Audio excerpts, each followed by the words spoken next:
नमस्कार दोस्तों। एक कहावत है, चोर चोर मौसेरे भाई। तो कमोवेश आज देश के भीतर यही देखने को मिल रहा है।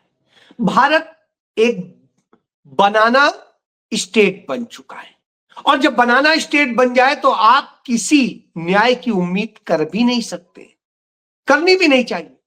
आज वो चीज सरेआम देखने को मिल रही है, और वो देश में भी है और देश के बाहर भी है। दुनिया में एक डंडा लेकर के जबरदस्ती थानेदार बनने की कोशिश कर रहा है अमेरिका, और दुनिया को तबाही में ढकेल रहा है। तो वहीं दूसरी तरफ भारत में भारत का प्रधानमंत्री नरेंद्र मोदी वही काम कर रहा है। वो भारत को बर्बादी में ढकेल रहा है, और उसकी नीतियों से भारत में हर वह संकट खड़ा है जिसे देश के लिए घातक माना जाता है। जी, आज यही स्थिति है। तो आज ये देखने को मिला कि जिस तरीके से कांग्रेस पार्टी के राष्ट्रीय मीडिया प्रभारी पवन खेड़ा ने एक सच बताया था, दस्तावेजों के साथ बताया था, और बताया था कि कैसे हेमंता बिस्वा शर्मा ने चोरी की है सालों साल। और ये कोई पवन खेड़ा ने पहले नहीं बता दिया, इसके पहले भारतीय जनता पार्टी के नेताओं ने जो ट्वीट किए थे, उन ट्वीट में वो खुद कह रहे थे, जो उन्होंने बुकलेट छापी थी, वो कह रहे थे कि असम का सबसे भ्रष्ट व्यक्ति यदि कोई है, नेता है, तो उसका नाम हेमंता बिस्वा शर्मा है। हम नहीं कहते, कोई और नहीं कहता, ये तो बीजेपी के ही नेताओं ने, बीजेपी के प्रदेश कार्यालय ने बुकलेट छापी थी। और उसके बाद वो आ गए बीजेपी में उनका इतना स्वागत हुआ, और जोड़ तोड़ करके उन्होंने भाजपा की सरकार बनवा दी। स्वाभाविक सी बात है, तोड़फोड़ करेंगे और सब कुछ करवाएंगे तो आप चाहे जितने बड़े भ्रष्ट हो, नरेंद्र मोदी और अमित शाह के प्यारे हो जाते हैं। तो वही वो प्यारे हो गए और उन्हें खुली छूट दी गई। नारदा शारदा स्कैम हो, या अमेरिका के अफसरों के साथ मिलकर के जो रिश्वत का केस रहा हो, और इसी तरीके से तमाम घोटाले जो वहां हुए हैं, चाहे पीपीई किट का मामला रहा हो, चाहे उसके अलावा जो है दूसरे सप्लाई के मामले रहे हो, ठेके पट्टे रहे हो, चाय के बागान के मामले रहे हो, उन सब में वो फंसे हुए हैं। जब वो फंसे हुए हैं तो भारत के नेता प्रतिपक्ष वहां जाते हैं और बताते हैं कि किस तरह से भारत का सबसे भ्रष्ट मुख्यमंत्री हेमंता बिस्वा शर्मा है। राहुल गांधी का यह बताना था कि उसकी छटपटाहट साफ दिखाई दे रही थी। वो राहुल गांधी ने कहा था कि हमारी सरकार आई तो ये जेल जाएगा, इसे कोई रोक नहीं पाएगा, और इसकी पूरी जांच होगी, कार्रवाई होगी। बस बौखलाहट में उनको जाने क्या न क्या कहने लगा। अरे, सवालों का जवाब सवालों के उत्तर से दिया जाता है, ना कि सवालों का जवाब गाली दे के दिया जाता है। तो उधर पवन खेड़ा वो सारे दस्तावेज लेके आ गए, और उन्होंने गुवाहाटी में बैठ के, वहीं हेमंता बिस्वा शर्मा के राजधानी में बैठ के, वहीं पर उन्होंने प्रेस कॉन्फ्रेंस की, और उसमें सारे दस्तावेज दिखा दिए, बता दिया कि किस तरह से हेमंता बिस्वा शर्मा और उसकी बीवी ने लूटा है असम को, किस तरह से वो पैसा कहां कहां लगाया है, कहां कहां कंपनियां बनाई हैं, और किस तरह से वो हेमंता जो मुसलमानों को गालियां देता है, मियां से लेके न जाने क्या क्या कहता है, वो किस तरह से ये सारे अब मुस्लिम देशों में ही बचने के लिए अपनी बीवी को वहां के पासपोर्ट दिलवाता है। ये सारे दस्तावेज लेकर जब वो बात करते हैं तो स्वाभाविक सी बात है, घबराहट होती है। इसका तरीका तो ये था कि हेमंता बिस्वा शर्मा तत्काल कहते कि यह पूरी तरह से आरोप निराधार है, और मैं खुद भारत के गृह मंत्री और प्रधानमंत्री को चिट्ठी लिख रहा हूं कि इस मामले की पूरी जो आरोप लगाए गए, इसकी जांच भारत के सीबीआई से कराई जाए, और सीबीआई जांच करे, और यदि मैं दोषी ना हूं तो मुझे तो मुक्त करे ही, जिन्होंने झूठे आरोप लगाए हैं उनके खिलाफ वो खुद प्रोसीडिंग करे। तो यह तो नहीं करता है। वो क्या करता है, वो जबकि चुनाव आचार संहिता लागू है, इसीलिए मैं जो है बनाना रिपब्लिक की बात कर रहा हूं, तो वो इशारा करता है, पुलिस एफआईआर दर्ज करती है और इमीडिएट दौड़ती हुई दिल्ली पहुंच जाती है। इतनी भारी भरकम असलहे लेके फोर्स पहुंचती है जैसे किसी बहुत बड़े आतंकवादी को गिरफ्तार करना है। जी हां, ऐसे जाती है। कहते तो है पूछताछ के लिए आए, लेकिन इतनी बड़ी फोर्स से आए थे, ये अपने आप में लगता है कि इतने असलहे लेके उस पवन खेड़ा के, जो निहत्था कलम से और अपनी आवाज से आपको डरा रहा है, जी हां, तो वो भेजते। बहरहाल चुनाव आचार संहिता लागू है तो निश्चित रूप से यह अधिकार चुनाव आयोग का है। चुनाव आयोग के अधीन उतने दिन रहता है जब तक आचार संहिता रहती। तो पता नहीं किसका आदेश था कि पुलिस इतनी स्पीड में दिल्ली पहुंच जाती है कि पवन खेड़ा दिल्ली नहीं पहुंच पाते, क्योंकि पवन खेड़ा असम में अपनी ड्यूटी पूरी करने के बाद दूसरे चुनावी राज्यों के लिए निकल गए, स्वाभाविक सी बात।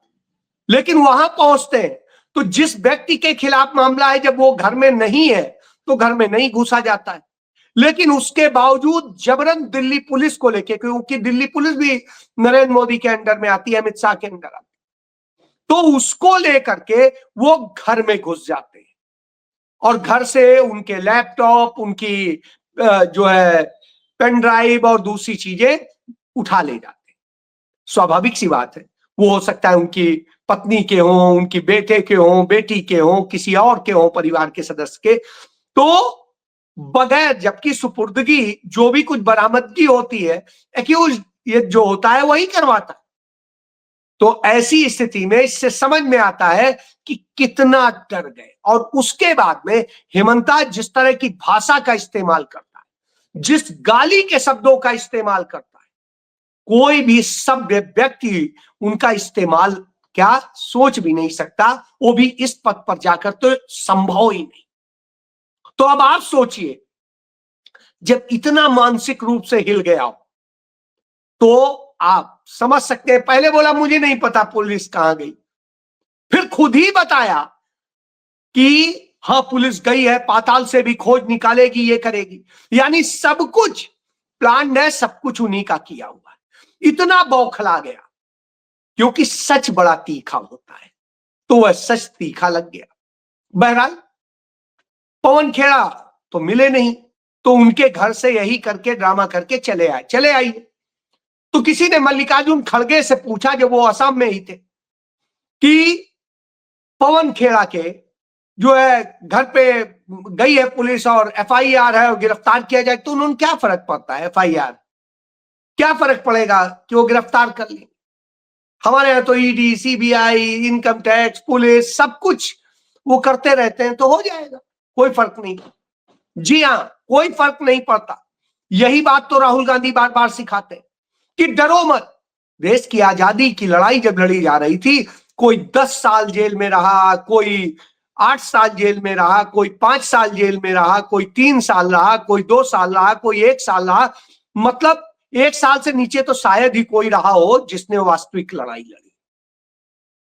तो अब आप सोचिए, महात्मा गांधी जैसा व्यक्ति जेल में रहा, पंडित जवाहरलाल नेहरू जेल में रहे, सरदार वल्लभ भाई पटेल जेल में रहे, मौलाना आजाद जेल में रहे। मतलब किसकी बात करेंगे, नाम लीजिए, डॉक्टर राजेंद्र प्रसाद हो, बड़े बड़े जो उस समय वकील भी थे, सब कुछ थे, वो थे। कांग्रेस पार्टी के ही राष्ट्रीय अध्यक्ष थे लाला लाजपत राय, लाठी लगी थी, शहीद हो गए थे। इसी तरीके से पंडित जवाहरलाल नेहरू की मां स्वरूप रानी नेहरू, वो लाठी लगी थी सिर में, मर गई थी, शहीद हो गई थी। इसी तरह तमाम सारे लोग हैं। तो क्या फर्क पड़ता है, क्योंकि राहुल गांधी ने कहा था योद्धा डरते नहीं। तो वही स्थिति है कि इन्होंने सब कर लिया, नतीजा क्या निकला। असल में डरे हुए इन्होंने ये चोरी इसलिए किया क्योंकि जो डॉक्यूमेंट्स हैं वो जहां मेल से आए हैं, जो भी कुछ है, तो उसको चोरी करने के लिए, और पेन ड्राइव और दूसरे के जरिए लैपटॉप और उसमें प्लांट करने के जरिए है कि कुछ प्लांट कर दिया जाए। तो अब आप सोचिए, ये इन्हें साजिश करता है, ये साजिश रचना इनको आता है। उस साजिश के लिए कर रहे हैं, कोई बात नहीं, कोई डरता नहीं है इनसे। उधर जब मैं बनाना रिपब्लिक की बात करता हूं तो आपको देखना पड़ेगा कि पश्चिम बंगाल में भी एसआईआर अभी तक चल रही है। अब सोचिए, वोट पड़ने आ गए, एसआईआर चल रही। वोटर लिस्ट जो आती है, 27 लाख से अधिक लोगों के नाम काटे जाते हैं, जिनमें 95% मुसलमान। हाई कोर्ट के जस्टिस तक के नाम कट जाते हैं, स्वतंत्रता संग्राम सेनानियों के नाम कट जाते हैं। तो यह बताता है कि किस तरह की स्थिति है। और जब इसको लेकर के सवाल उठाया जाता है सुप्रीम कोर्ट में, तो सुप्रीम कोर्ट में एक जस्टिस कहते हैं कि हम 2002 की लिस्ट के हिसाब से चलेंगे तो ऐसे कैसे होगा। अरे भाई, आप ही का नोटिफिकेशन है कि 2002 की लिस्ट में जिसका नाम है, क्योंकि उस समय एसआईआर हुई थी, तो जिसका नाम है उसका नाम कंटिन्यू करेगा। तो जब यह होता है तो उससे उलट बात होती। यह दिखाता है कि कैसे बनाना रिपब्लिक है। और ये यूं ही नहीं है, इसी तरह से लगातार बढ़ता जा रहा है और सब कुछ हो रहा है। तो यहां पर यह भी कंप्रोमाइज। उसी तरीके से जैसे मुख्य चुनाव आयुक्त के खिलाफ प्रस्ताव आया महाभियोग का, और उसमें 193 लोकसभा के और 63 राज्यसभा के सांसदों ने हस्ताक्षर किए, दोनों ने रिजेक्ट कर दिया, जबकि मेरिट के आधार पे वो होना चाहिए था। दोनों ने रिजेक्ट कर दिया, यह कह के कि मुझे बहुत ये आरोप समझ में नहीं आते। आपके समझने से नहीं होता है, आपने जो यह दिया, रिजेक्ट किया, यह निश्चित रूप से एक साजिश है, क्योंकि आप उस पर चर्चा नहीं होने देना चाहते। संसद में चर्चा होती तो बहुत सारी बातें बोली जाती, और बहुत सारी बातें बोली जाती तो तमाम सच सामने आते। इसलिए आपने नहीं, इसलिए क्योंकि उससे सच सामने आ जाता कि कैसे चुनाव आयोग नरेंद्र मोदी के एजेंट की तरह काम कर रहा है। वो चीजें जो आपने रोक रखी हैं बोलने से, वो सारी बातें आती ऑन रिकॉर्ड। और जब आरोप होता है तो सारे आरोप पे बात होती है। तो आप ऐसी स्थिति में इतना डरे हुए होते हैं, क्यों उसको नहीं बचाएंगे तो वो वोट चोरी कैसे कराएगा। तो साहब, इसीलिए उसको बचाना जरूरी है। तो यह होता है। और इसी तरीके से और तमाम सारे जो किस्से होते हैं वो आप समझ लीजिए। तो जब यह सब कुछ हो रहा होता है, उधर सबरीमाला, केरल में अब चुनाव होना है 9 तारीख को, यानी परसों। अब जब चुनाव होना है तो ऐसी स्थिति में सबरीमाला के मामले में सुप्रीम कोर्ट सुनवाई करने को तैयार हो जाता, जिससे एंड वक्त पर, चुनाव के वक्त पर लोक लुभावन कोई फैसला आ जाए, कोई आदेश आ जाए, अंतरिम आदेश आ जाए, तो उसका बेनिफिट भारतीय जनता पार्टी ले। जी हां, इस तरह से जब काम हो रहे हो तो आप किस पर यकीन करेंगे? आप कहां जाएंगे? चुनाव आयोग सुनेगा नहीं, सुप्रीम कोर्ट सुनेगा नहीं, संसद में आपकी आवाज को दबा दिया जाएगा और मनमानी करेगी सरकार, पुलिस, जांच एजेंसियां। जब कहीं न्याय नहीं बचता है, तब फिर क्या होता है? तभी क्रांति होती है। और क्रांति होती तो क्रांति से ये डरते हैं। इसीलिए जो बच्चों को सीबीएसई में 9th की क्लास में फ्रांस की क्रांति पढ़ाई जाती थी, जर्मनी का वो पढ़ाया जाता था, उन दोनों को इन्होंने हटा दिया, बिल्कुल हटा दिया कोर्स से। हिटलर पे जो बात होती थी, हिटलर का विरोध होता था, वो कोर्स से हटा दिया। अब आप सोचिए, हिटलर हटा रहे हैं, मुसोलिनी हटा रहे हैं, फ्रांस की क्रांति हटा रहे हैं, क्योंकि डर लगता है कि जनता यदि जाग गई और उसे उसी से बच्चों को प्रोत्साहन मिल गया तो कल के दिन वो लड़ने को ना खड़े हो जाए। जेन जी, जी हाँ, ये भी डर है। तो सीबीएसई की 9 के क्लास से वो हटा देते हैं कोर्स से। अब जब यह स्थिति हो तो आप सोचिए सरकार कितना डरती है।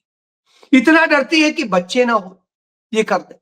और उधर मुसलमानों से तो नफरत है ही है, तो उनको तो नफरत है ही है। इस्लामोफोबिया का सारा खेल चल ही रहा है, क्योंकि इसीलिए 95% जो वोट काटे वो मुसलमानों के काटे। हिंदुस्तान टाइम्स ने आज इसको लिखा भी है। और अब आप देखिए, बीबीसी लंदन की कंपनी है ब्रॉडकास्टिंग की, और उस कंपनी में जो भारत में काम कर रहे थे कर्मचारी, उनमें मुसलमान कर्मचारियों को नौकरी से भगाने की साजिश होती है।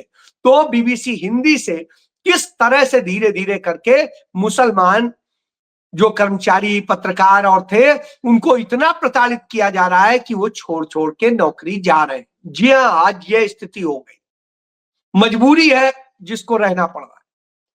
तो यह लोकतंत्र का हाल कर दिया। भ्रष्टाचार ये करेंगे, संस्थाओं को ये लूटेंगे, सब कुछ करेंगे। राहुल गांधी ने कहा था, आप वो दिन भूल जाते हैं, कि अब लड़ाई सिर्फ भाजपा आरएसएस से नहीं, इंडिया स्टेट से भी है। क्योंकि इंडिया स्टेट यानी चाहे चुनाव आयोग हो, चाहे सुप्रीम कोर्ट हो, चाहे और दूसरे हो, इन सब से लड़ना पड़ेगा और इन सब को मुकाबले में। लेकिन इस देश का न जनजी जागा, न जनता जागी। अमेरिका में नो किंग कहते हुए लोग सड़कों पर निकल पड़े। ये इंतजार नहीं किया कि विपक्षी दल आए, वहां के नेता प्रतिपक्ष आए, या कोई और नेता खड़ा हो। आप कहेंगे राहुल गांधी क्या कर रहे हैं, कांग्रेस क्या कर रही है, ये क्या कर रहे हैं, वो क्या कर रहे हैं। आप क्या कर रहे हैं, इसका जवाब नहीं। यही विडंबना है और इसी का लाभ नरेंद्र मोदी उठाते हैं। इसीलिए वो राजदंड स्थापित करते हैं और सिंगोल स्थापित करके संदेश देते हैं कि वो भारत के प्रधानमंत्री नहीं, राजा हैं। भाजपा के एक बड़े नेता ने असम में कह दिया, भाजपा तो गंगा जल है, जो कोई इसमें आएगा उसके पाप साफ हो जाएंगे, चाहे जितने उसने गुनाह किए सब साफ। जी हां, उसने मान लिया और नरेंद्र मोदी को मानो मानता ही है। तो ये सारे इस बात के सबूत हैं। और जब ये होते हैं तो आपको लगेगा एक ही है, नहीं, संकी एक ही नहीं है। भारत के अंदर जो है उसके कारण जो बर्बादी है वो सब आप देख रहे हैं। भारत के बाहर डोनाल्ड ट्रंप है, वो उसी बर्बादी की कहानी लिख रहा है। जिस तरह से वो ये सारे काम कर रहा है, तो उससे पता चलता है कि वो सिर्फ और सिर्फ धंधे के लिए कर रहा है। उसे न लोकतंत्र से मतलब है, न किसी विश्वास से मतलब है, न मानवता से मतलब है, न नैतिकता से मतलब। पहले वेनेजुला पर कब्जा किया, वहां के तेल पर कब्जा किया और सब कुछ। अब कहता है वेनेजुला के तेल से जो कमाएंगे उससे ईरान को खत्म कर देंगे, ईरान की सभ्यता को खत्म कर देंगे। फिर से पाषाण काल में ले जाइए भाई। ले जाएंगे तो नुकसान किसको होगा, हमको, आपको, सबको। और फायदा किसको होगा, डोनाल्ड ट्रंप को। क्योंकि डोनाल्ड ट्रंप हारमुज को मुक्त नहीं कराना चाहता है। वो कह रहा है खुद कि अब हारमुज पे टैक्स वसूलने का अधिकार हमारा हो। यानी वो खुद वही काम करना चाहता है जो मजबूरी में ईरान ने किया, नहीं तो ईरान भी पहले नहीं कर रहा था, आज तक उसने फ्री छोड़ा हुआ था। तो अब यह स्थिति है कि अमेरिका आपको लूटने का, कि स्ट्रेट ऑफ हॉर्मुज में वो वसूली करेगा। तो वो कहता है कि ईरान बुरी तरह फंस चुका है और सब कुछ। ये बिल्कुल, ईरान पे इन्होंने हमले भी शुरू कर दिए, बहुत ताबड़तोड़ हमले किए, खरद्वीप पे बम बरसाए हैं और भी जगह मिसाइलें छोड़ी जा रही हैं, सब कुछ भयंकर तरीके। ठीक है, लेकिन ईरान के राष्ट्रपति ने जो कहा वह 56 इंच होता है। उसने कहा मैं भी शहीद होऊंगा और मेरे साथ 14 मिलियन ईरानियन वो भी शहीद होने को तैयार है। हम झुकेंगे नहीं, हम समझौता नहीं करेंगे, हम लड़ेंगे, इंसाफ लेंगे या शहीद होंगे। जी हां, यह होता है। तो डोनाल्ड ट्रंप गाली गलौज की भाषा में उतर आता है। जो वो गाली गलौज करता है, जिस तरह की भाषा का इस्तेमाल करता है, वैसे ही जैसे हेमंता बिस्वा शर्मा करता है, या कभी कभी नरेंद्र मोदी करते, अमित शाह करते, तो ये इनकी झल्लाहट को दिखाता है। तो अब आप सोचिए, तो इस तरह से वो सिर्फ यही कि कैसे पैसा कमाए, कैसे ये करे, वही नरेंद्र मोदी की नीति। तो इन दोनों ने इस बर्बादी को लिखा, दोनों ने अपने अपने देश को भी बर्बाद किया और उसको किया। अमेरिका में भी महंगाई चरम पर आ रही है, वहां पेट्रोलियम बहुत महंगा हो गया और दूसरी चीजों पे इसका असर पड़ रहा। तो यानी घर फूक के वो अपनी मौज कर रहे हैं। यही भारत में हो रहा है, यही अमेरिका में, क्योंकि नरेंद्र मोदी उनके आगे झुका हुआ है। जी हाँ, यही सत्य। जय